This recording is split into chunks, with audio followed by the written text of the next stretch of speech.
жүргізілді. Қайырлы күн, құрметті қоғамдық тыңдаушылар, қатысушылар. Қарағанды облысының Шиет ауданында өнімділігі жылына 30 мың тоннаға дейінгі катодты мыс үймелеу, шаймалау технологиясы бойынша алмалы 2 тау-кен өндіру кешенін салу және пайдалану жобасына рұқсат етілген әсер новофиттің жобасы бойынша мүдделі жұртшылықтың ашық жиналысын қоғамдауын бастаймыз. Экология кодекстің 73 бабының 13 тармағына сәйкес қоғамдық тыңдаулар өткізу қағидасының 21 тармағына сәйкес қоғамдық тыңдаушы әкімшілік аумақтық бірлікті жергілікті атқарушы органның өкілі төраға етуімен өткізіледі. Мен Кеңшілік ауылдық округінің жиналыс төрағасы болып есептелемін. Бірінші, қоғам тыңдау қатысушылар тіркеу болмайды. Одан қоғам тыңдауды ашу регламенті қоғам тыңдаушылардың төрағасымен хаттысын бекіту болмайды. Қарағанды облысы Шиет ауданында өнімділігі жылына 30 мың тонна катодты мыс үймелеу, шаймалау технологиясы бойынша алмалы кен, тау-кен өндіру кешенін салу және пайдалану жобасына рұқсат етілген әсерлі норматив жобасы бойынша баяндама 10 мит, баяндаманы талқылау әсесі 15 мит, қоғам тыңдауды қолдау шығару 7 мит. Қоғам тыңдаушылардың қатысушы болып Шілдебай Мәди болып сайланады. Осында ма? Хатшының міндетін қоғам тыңдаушылардың хаттамасын жасау, мүдделі жұртшылықпен келіп түсетін мәселелерді жазу кіреді. Қоғам тыңдаулардың хаттамасын дайындау үшін бейне аудио жазба өзгертіліп жатқанын хабарлаймын. Шілдебай Мәди қоғам тыңдаудың хатшысы болып сайлауына дауыс беруіңізді сұраймын. Дауыс қалды. Жиналыс төрағасы дауыстар санайды, көтерілген қол ашық бар ғой. Так, Қазақстан Республикасы табиғи ресурстар министрінің бұйрығына бекітілген қоғам тыңдауларды өткізу ережесі сай 20 тармақ сәйкес жиналыстың қоғамдық тыңдауда қатысты тіркеу бекітілген нысанға сәйкес тіркеу мұратын толтыру жолымен міндетті болып табылады. Сөз баяндамашы бірінші Жанат Каримовна береді. Регламент болмайды.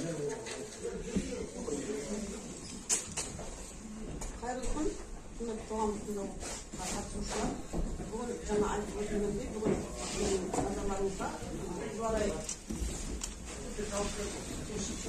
серіктестігінің экологиялық рұқсат алуға, экологиялық экспертизадан рұқсат алуға өтетін екінші жоба. Бұл жобада біз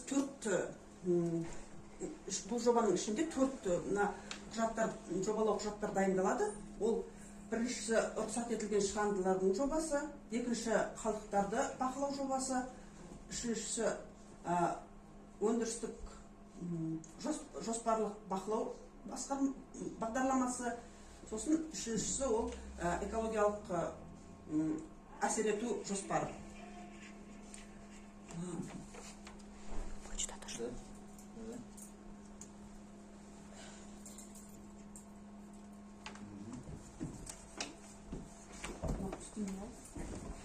Сейчас, случилось.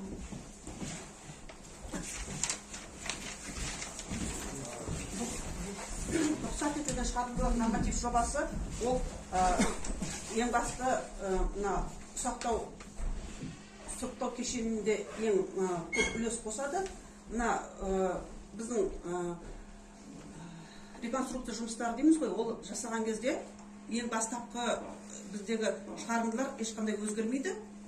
Олардың саны 41 көз болып бөлінеді. Оның 13-і ұйымдастырылған, 28-і ұйымдастырылмаған. Тек жаңағындай реконструкция жұмыстары жүргізілген кездегі ғана пайдалану көздері өзгертуге енеді.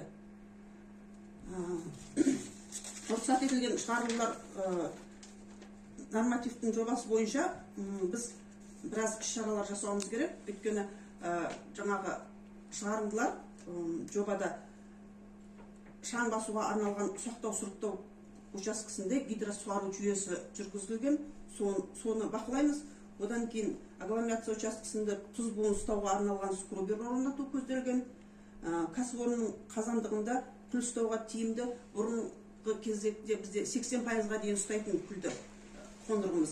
Енді қазіргі жаңартылғаннан кейін 90-95%-ды скрубер орнатылатын болады.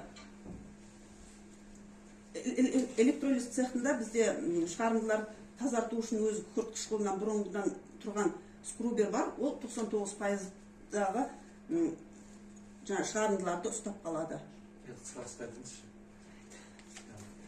Қалдықтарды басқару бағдарламасы.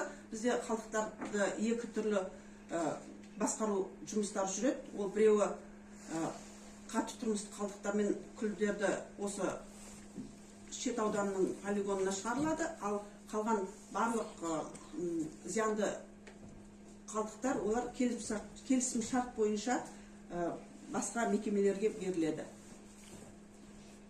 Экологиялық бақылау бағдарламасы бойынша бізде